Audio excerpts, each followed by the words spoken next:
أنه الخيال يستمد من الواقع.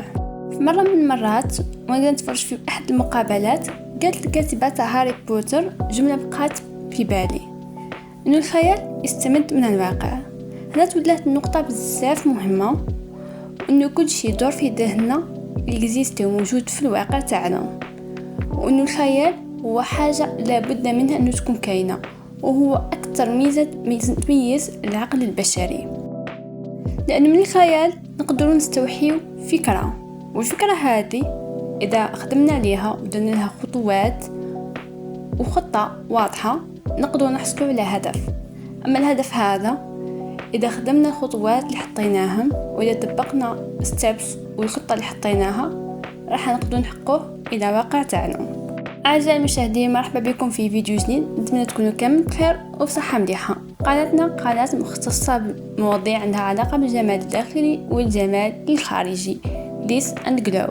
المرة هذه حنهتموا بالجمال الداخلي، لأنه حرفيا الجمال الداخلي يقدر يغير فينا بزاف أمور ويقدر يغير الواقع تاعنا. موضوع اليوم هو عن الناس اللي يشوفوا باللي الحوايج هم حابينهم مجرد خيال، وأنه مستحيل يحصلوا عليهم بالواقع تاعهم.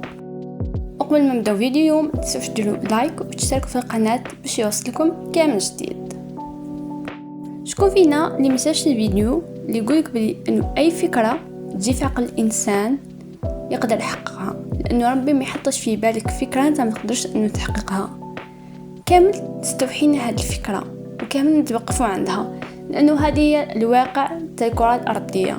مستحيل تجي فكره في بالك اذا انت ما كنتش قادر انه تحققها. صدقوني كي كنت صغيره كنت مفكره انه الناس كامل حابين يكونوا ناس ناجحين، وقد ما نخمم نقول علاش مش الناس كامل ناجحين، ونشوف انه الدنيا تظلم الناس وانه ربي قاعد يظلم فينا، لانه كي يجيو يشوفوا نلقاو انه جزء صغير من الناس اللي يقدروا انه ينجحوا. الوغ كي كبرت فهمت حاجه تري امبورطونط، اللي مش الناس كامل حابين ينجحوا، بلي كاين ناس يشوفوا النجاح هذا مجرد خيال ويتمسكوا بحياه بسيطه، وانه هذا هو الهدف تاعهم في الحياه، وفي النهايه حنحصلوا على الحاجه اللي هم حابينها. بعد كاين جزء انه ملي كانوا صغار هم يخموا غير انه يكونوا ناجحين ويحصلوا على الحاجه اللي حابينها، وكي يكبروا يقدروا انه يحصلوا عليها، لانه علاه قدروا يبقاو متمسكين بالهدف تاعهم من الصغر تاعهم حتى الكبر تاعهم، بقاو متمسكين في الخيال تاعهم، ملي كان خيال وهم متمسكين فيه حتى ولا واقع. فخيال الانسان هو حاجه بزاف مهمه، صدقوني انه حاجه بزاف مهمه، لانه منها نقدروا نعرفوا حنا واش رانا حابين. مش قادره نقول لكم انه تقعدوا يومكم كامل ما تتخيلوا في الامور اللي راكم حابينها، بعد تخيلوا الحوايج اللي راكم حابينها، تخيلوا هاد الحوايج بالتخيل تاعكم تقدروا تعرفوا نتوما واش حابين في حياتكم. وكي تعرفوا نتوما واش حابين تقدروا انكم تحطوا خطط وتقدروا انكم تطبقوها وتقدروا تحصلوا على الحاجه اللي راكم حابينها مرة 2 3 ألف مرة وانتم تحاولوا، بس في النهاية راح تحصلوا على الحاجة اللي حابينها بشرط انكم تتمسكوا فيها للنهاية. اما بالنسبة للناس اللي تشوف افكاركم والاهداف تاعكم اللي قاعدين تخدموا عليهم مجرد خيال، فايتس اوكي. تفكروا دايما باللي الخيال هو النقطة الاولى للهدف. لو ما يكونش عندنا خيال مش حنقدر نحصلوا حتى حاجة في الكرة الارضية هذه. تفكروا باللي اكزيست باللي الناس هادو، لانه علاش قاعدين يقولوا لنا انه هذا مجرد خيال، لانه هما خلاو احلامهم كانوا صغار مجرد خيال، ما ركزوش فيها مليح، ما حبوش يعرفوا واش راهم حابين، ما عرفوش هدفهم في الحياه، وبالتالي كي ما عرفوش هدفهم في الحياه ما قدروش انه يحطوا خطه باش يوصلوا له، وما قدروش انه يعيشوا في الواقع تاعهم. جاست هذا الفرق بينكم وبينهم، انه كي يقولوا لكم انه الفكره تاعكم خيال فدي حاجه عادي جدا، وانه هاد الحاجه اصلا ما تزعجكمش، علاه لانه من خيالكم تقدروا انكم تحصلوا على الواقع تاعكم.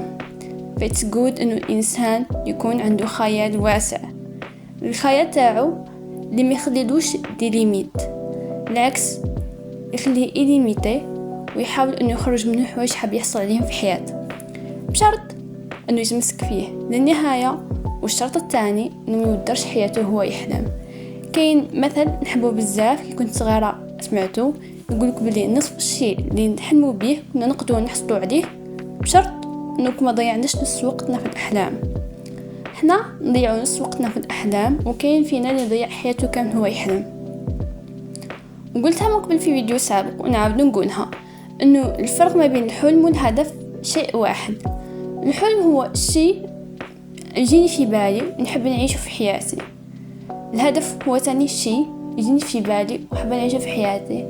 الفرق انه الهدف حاطط له خطة، وكل نهار قاعد نمشي للخطة هذه، ولو كان قاعد ندير في ستابس ودا زوج باش نقدر نحصل عليه، حين أن الحلم هو فقط خيال في بالي. فالإنسان في الدنيا هذه حاب ينجح لازم يطلق العنان الخيال تاعو، يتخيل ويحلم انه بهذه الطريقة يقدر ينجح في حياته.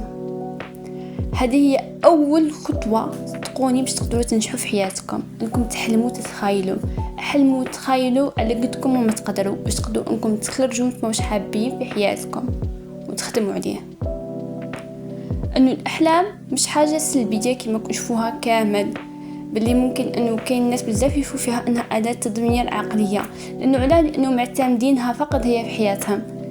خلي وقت للحلم تاعك 10 دقائق انه تخيل فيها انت واش حاب في حياتك، وحط خطط في حياتك وامشي عليهم كل نهار. في النهايه راح تحصلوا على هذه الحاجه. مهما طولتوا كتكونوا على بالكم واش راكم حابين، صدقوني تختاروا الطريق اللي حابين تمشيو منها كلشي يجيكم ساهل، كلشي يجيكم ساهل. تخيلوا انه انسان خارج من الدار على باله انه حيروح مثلا للبلاصه، حتى اذا ما كانش يعرف الطريق، ما كانش يعرف البلاصه هذه وين جهه، راح يتقسي، راح يتعب، راح يطول، وفي النهايه راح يوصل.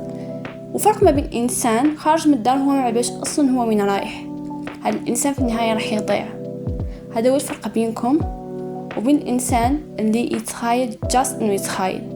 فرق ما بين الانسان اللي حط اهدافه ويحول الخيال والحلم تاعو للاهداف، وبين الانسان اللي جاست انه يحلم ويتخيل.